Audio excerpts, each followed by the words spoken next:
Hi friends, നമുക്ക് PSC repeat ചെയ്യുന്ന കുറച്ച് ക്വസ്റ്റ്യൻസ് നോക്കിയാലോ. മഞ്ഞ നദി എന്നറിയപ്പെടുന്ന നദിയാണ് ഹൊയാങ്ഹോ. ചൈനയിലാണ് മഞ്ഞ നദി എന്നറിയപ്പെടുന്ന ഹൊയാങ്ഹോ സ്ഥിതി ചെയ്യുന്നത്. ഐരാവതി ഏത് രാജ്യത്തെ നദിയാണ്? മ്യാൻമറിലെ നദിയാണ് ഐരാവതി എന്ന് പറയുന്നത്.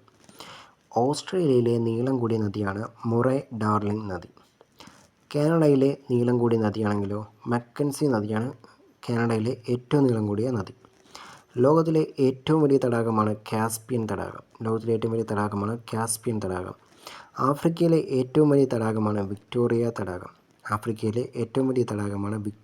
തടാകം. രണ്ട് സമുദ്രങ്ങളെ തമ്മിൽ ബന്ധിപ്പിച്ചുകൊണ്ട് രണ്ട് കരഭാഗത്തിലൂടെ കടന്നുപോകുന്ന ചെറിയ ജലാശയമാണ് കടലിടുക്ക് എന്ന് പറയുന്നത്. ഇനി ഇമ്പോർട്ടൻസ് ആയിട്ടുള്ള കുറച്ച് എപ്പോഴും വെച്ച് ചോദിക്കുന്നത്, ഇന്ത്യയും ശ്രീലങ്കയും വേർതിരിക്കുന്ന കടലിടുക്ക് പാക് കടലിടുക്കാണ്. ബംഗാൾ ഉൾക്കടലിനെയും മാന്നാർ ഉൾക്കടലിനെയും ബന്ധിപ്പിക്കുന്ന കടലിടുക്കാണ് പാക് കടലിടുക്ക്. ഏഷ്യ വടക്കേ അമേരിക്കയിൽ നിന്ന് വേർതിരിക്കുന്ന കടലിടുക്കാണ് ബെറിങ് കടലിടുക്ക്. ലോകത്തിലെ ഏറ്റവും വലിയ ദ്വീപ സമൂഹമാണ് ഇന്തോനേഷ്യ. ലോകത്തിലെ ഏറ്റവും വലിയ ദ്വീപാണെങ്കിലോ ഗ്രീൻലാൻഡാണ് ലോകത്തിലെ ഏറ്റവും വലിയ ദ്വീപ്. ലോകത്തിലെ രണ്ടാമത്തെ ദ്വീപാണെങ്കിലോ ന്യൂഗിനിയാണ്.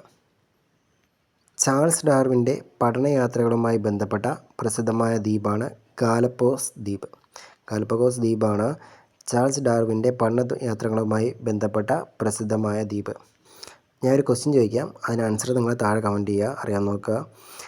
ഇദ്ദേഹം ഒരുപാട് യാത്രകൾ നടത്തിയല്ലോ ചാൾസ് ഡാർവിൻ. അദ്ദേഹം ഒരു ഗ്രന്ഥമൊക്കെ എഴുതിയിട്ടുണ്ട്. അപ്പോൾ അദ്ദേഹം യാത്ര നടത്തിയ ഒരു കപ്പലിലാണ്. അതിൻ്റെ പേര് എന്താണ് എന്നാണ്, കപ്പലിൻ്റെ പേര് എന്താണെന്ന് താഴെ കമൻറ്റ് ചെയ്യുക, അറിയാൻ നോക്കട്ടെ.